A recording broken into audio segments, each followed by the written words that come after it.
We all saw when Star Wars brought Palpatine back. The Autopsy says Star Wars killed itself to do it. Case File 002. Subject: Emperor Palpatine. Status: deceased. Twice. Time of death: when Episode 9 opened with 3 words. The dead speak. Cause of death: redacted, pending examination. The body was retrieved from a reactor shaft 40 years ago. Let's open it up. History of the patient. When the patient was admitted, he was the saga's definitive villain. He was the Emperor, the end state of the entire prequel arc, the end state of the entire original arc. 6 films had spent 30 years building him. The setup of the original trilogy required this character to be the final antagonist. The climax of the original trilogy required this character to be killed. He was killed by Vader, in silence, in the throne room, above the reactor shaft. The body fell. The Death Star exploded. 3 Force ghosts smiled in the trees. The patient was pronounced dead by every standard the saga recognized. But that was not the only thing that died in that scene. The rule died too. Because in the moment the Emperor fell, Star Wars decided what death means. It means permanent.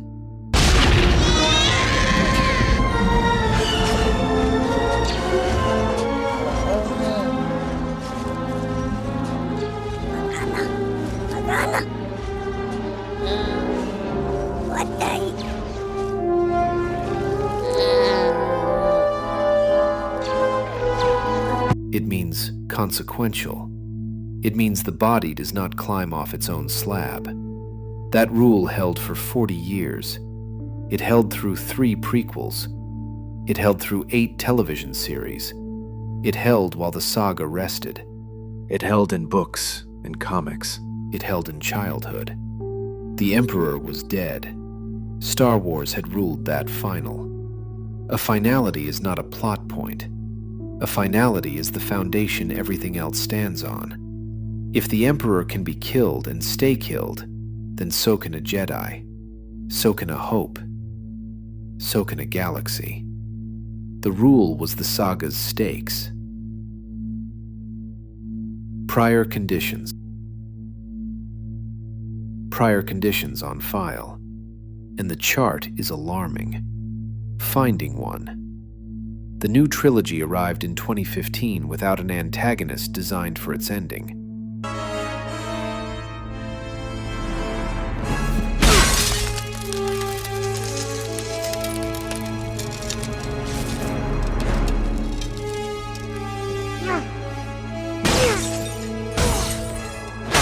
There was a masked apprentice, compelling, fragile, designed to be torn between 2 sides.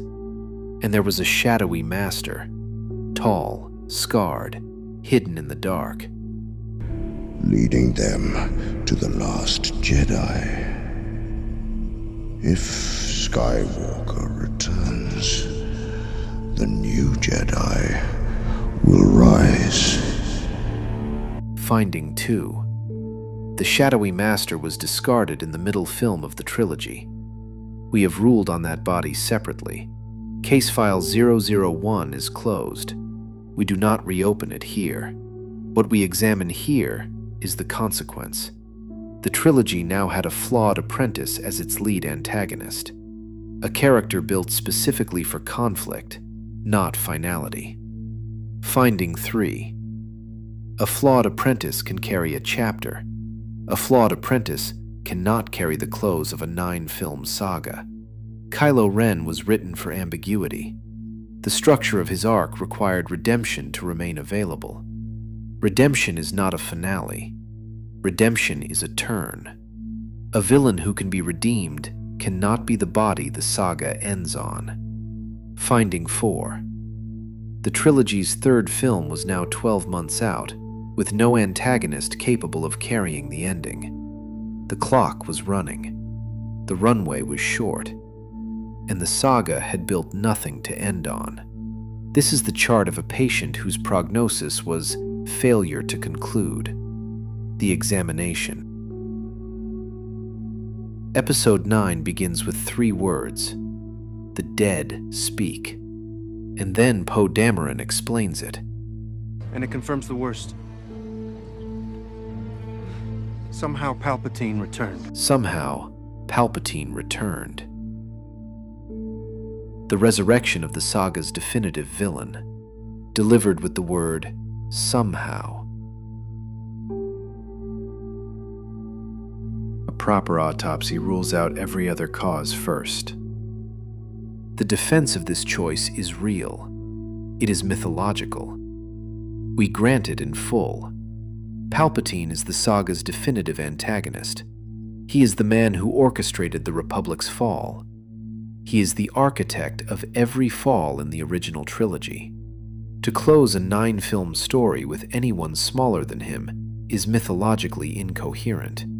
If the saga is about the rise of the Empire, the fall of the Empire, and the consequences of both, then the Emperor is the only adversary the saga is actually about. Bringing him back gives the finale a Skywalker-scale adversary. It allows the heroine's arc to confront the same evil that defined her grandfather, her teacher, and her trilogy's father. It closes the loop across 3 trilogies. All of this is true. None of it is in dispute. The decision is tidy. Are you threatening me, Master Jedi?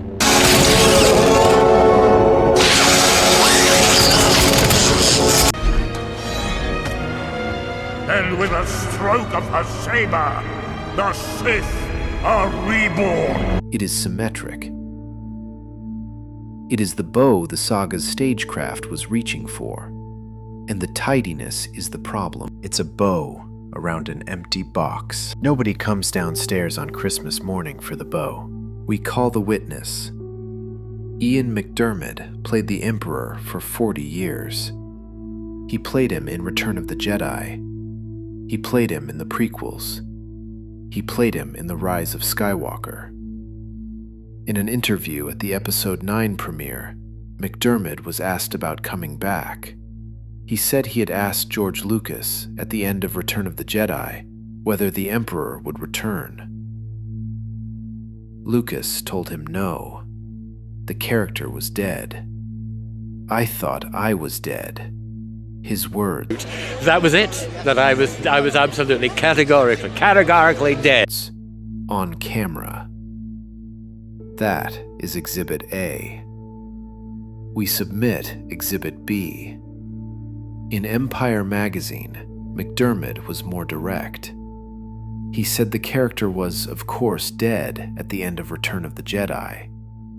He said he believed Lucas thought he had killed the character off as well. And he said the return happened because the new film's director thought it would be a good idea, and he was not going to argue. That is the suicide in 2 sentences. The character's actor thought he was dead. The character's original author thought he was dead. The saga thought he was dead. And he came back anyway. Not as a memory, not as a Force echo, not as a ghost, as a body, with dialogue, with a fleet. A resurrection on this scale required something from the saga.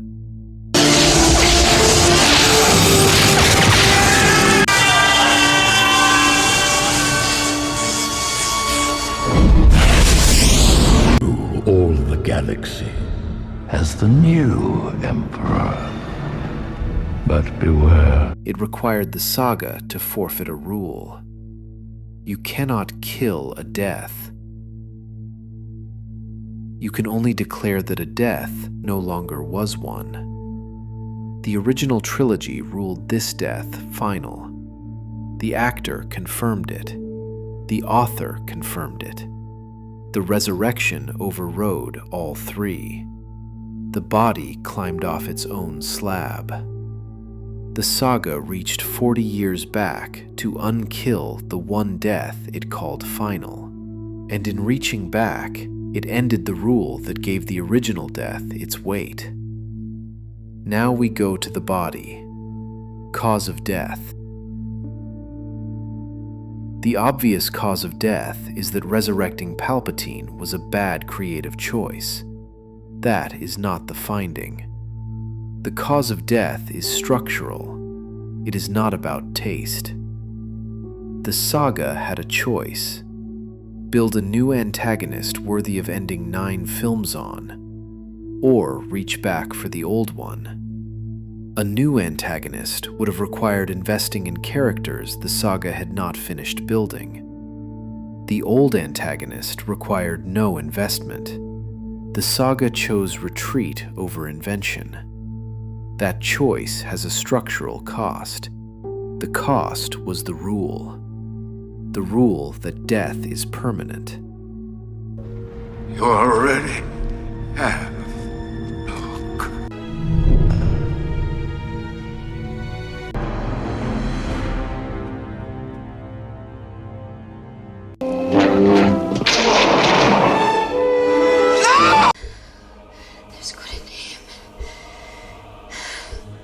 The funerals that came before this film no longer mean the same thing.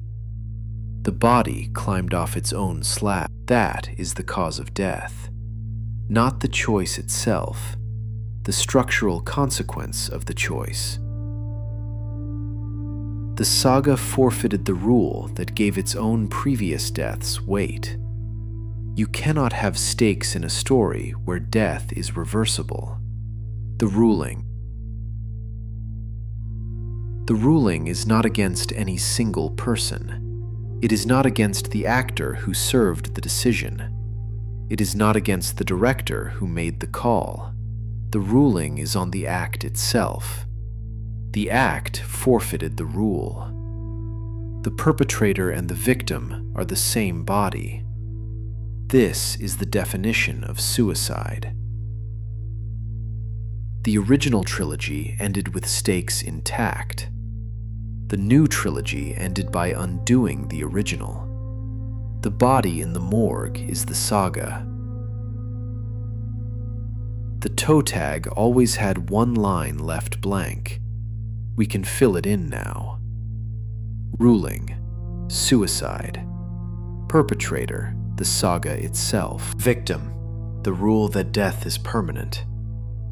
Date of death, December 19th, 2019. Another one for the graveyard.